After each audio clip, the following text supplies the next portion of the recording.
And now perhaps knight d2, knight f3 to get back this pawn, or knight c5. Then eventually maybe not even planning to win this pawn back, but just retreat the knight to d3. Yeah, queen a4 was played. Well, actually, I guess both players are prepared. Must be some theoretical line, this one. Then okay, then let's check Humpy Conero and what she's doing. So it's Nafisa Muminova of Uzbekistan against Humpy Conero of India, e4, c5, knight f3, b6, and well, actually I remember Conero playing this line. Well, while being a bit odd, this move order, but basically black is trying to set up some sort of pawns and or even hedgehog setups. Bishop b7, knight c3. So apart from that, of course, it's an option to switch it to a real hedgehog by playing f3, I guess. And then e5, d5 seemingly never works because there is a check on b5, so black has to play something like e6, then c4, and here we are. So, but that means, I mean, this move order somewhat restricts black's possibilities, and basically it means black is ready to play the most ambitious at least, castle, then to make the king safe, and then try to succeed with a direct attack. Because king d2 actually leaves white king a bit exposed. Queen a3, rook, queen a3 was played by Alexandra Kosteniuk, rook hb1, knight f6, but it has to be said that, okay, knight is heading to e4 here, and it has to be said it's not that easy for white to progress further. Oh well, perhaps there is...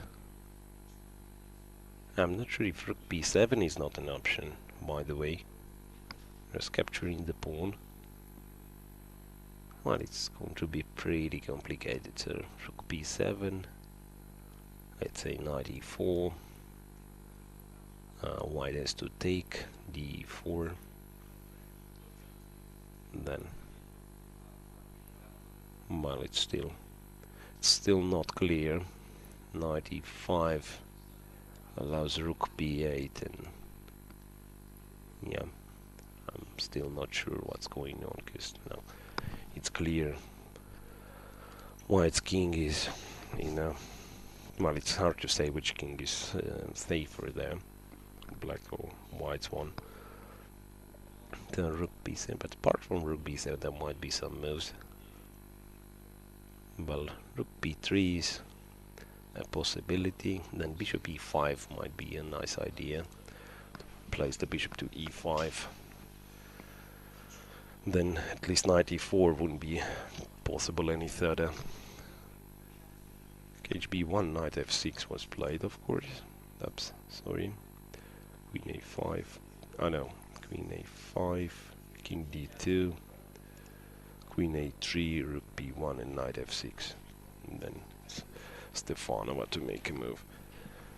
And as we approaching a time trouble stage, well, I believe it will be a lot of, once again, a lot of turnovers and a lot of changes in this evaluation. Well, so coming back to probably the quietest of today's positions, Gulishan Nakpayeva with Olga Giria. The f5 we just saw, and white just responded quietly with rook c2. So that means white decided g5 wouldn't be really much of a sense to insist on playing this game on, as well, white's position is pretty solid, so rook c1 and eventually a draw seems to be a logical outcome here. Well, Stefanova with Kosteniuk, once again it becomes pretty tense. Knight f6, rook b3 was played, so this way white drives the queen away, queen a6, and bishop e5. So bishop e5, then white has seems like one there's a concrete threat of playing bishop d3 and, well, yeah, g7 is in danger, I have to say. So let's try to figure out what to do for black. Well, yeah, actually bishop d3 is not a threat yet, but what is bad for black, it's not that easy to defend g7, not in one but as well in two moves. Black can't defend g7 comfortably, so it's not sure what to do. Okay, Alexandra played a move. Guess it was c5, or seems like she played c5, if I'm not mistaken. Yeah, c6, c5.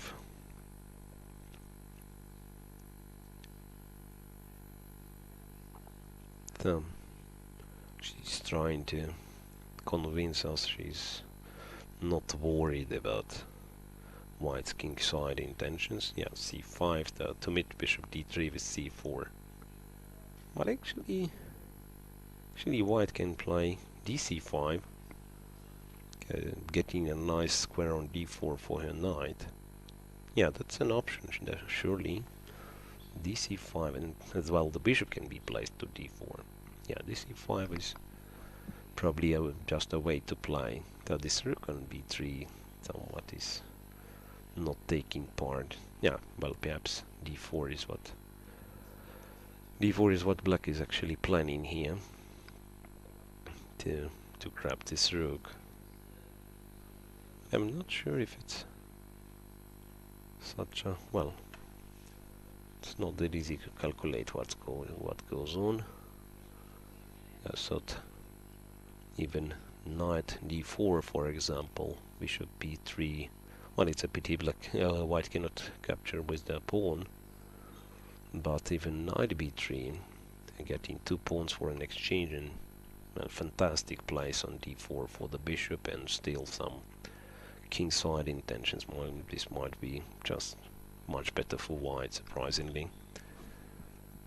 So c5, and also white can play something else.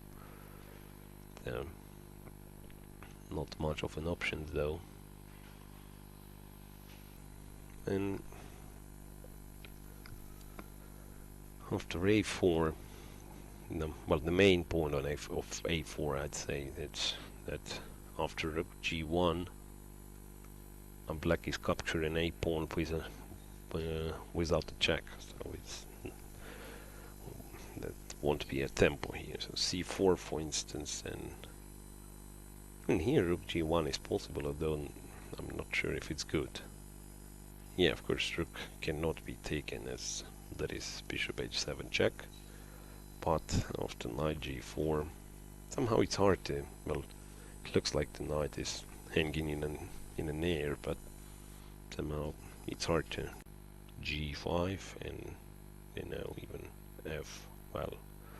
f4, I'm not sure if it works. Perhaps some queen g7 has to be played, and b3, then with queen e1 being an idea, preparing a retreat for the bishop, and then queen from e1 is going to jump to a5.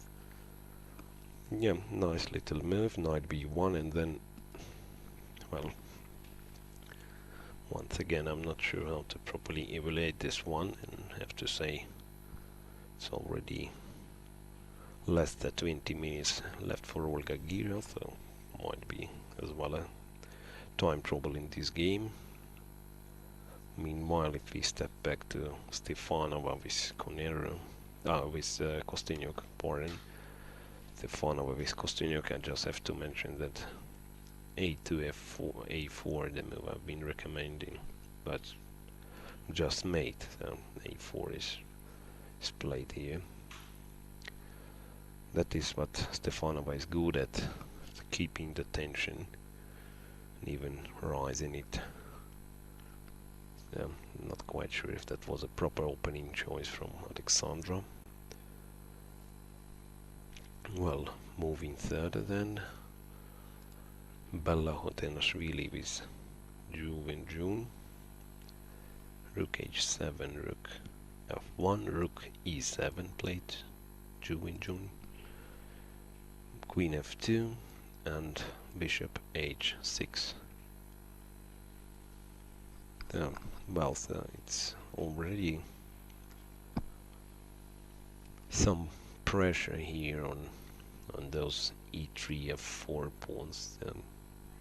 Well, it's not that easy for Bella.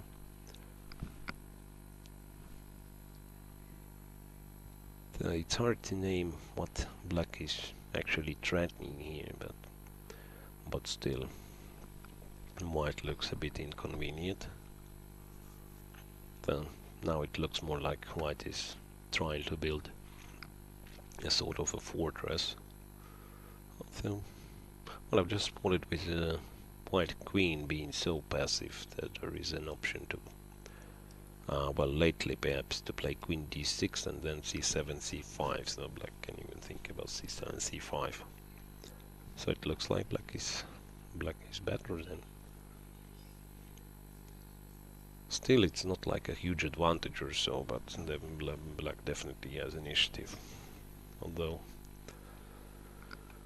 anything can happen, of course. And Zhao Xu is Elina Danielian. So queen f3, rook f3, queen e7 was played actually. So that's the game in which I believe the position is most clear, if I'm allowed to say so. So Lina has definitely much better chances. Knight a3, bishop b7, rook f1, g6, rook df2, and c3 was played. So black wouldn't mind, of course, entering an endgame with 2 pawns up here. In case of rook f8, black just takes the rook. And I have to say, not a much of counterplay I can see for white. So black can just play it slowly. c3, well, the only worry might be that Alina has just 6 minutes left. Although the position is quite thematic to play actually. Black has to put the knight to d5, then give some fresh air to the king, perhaps just lifting it to g7, then the queen will be released and queen's coming to g5, probably with a decisive effect. When white pieces somehow seem to be a bit tied here, and well, I don't see much of an active possibilities. So c3, let's say knight b5, knight, well, numerous options after knight b5. That there is bishop a6, there is knight d5. Yeah, all in all seems just fine for Danielian. So c3, and well, I think it's going to be, we're gonna see the first victory for Armenian player. So far it looks like that. Rook e1 is being played. So, well, white is, of course, white is looking for an object of counterplay here, which e6 pawn is definitely. But, well, knight d5 comes into my mind. Yeah, perhaps it's not that clear after rook e1, so still white keeps fighting. The black has to be very precise here in this position. I don't know if c3 was really needed. So black just probably wanted to avoid knight c3, knight b5, knight c3 blocking the pawn, but yeah, c3, I mean, you may lose this pawn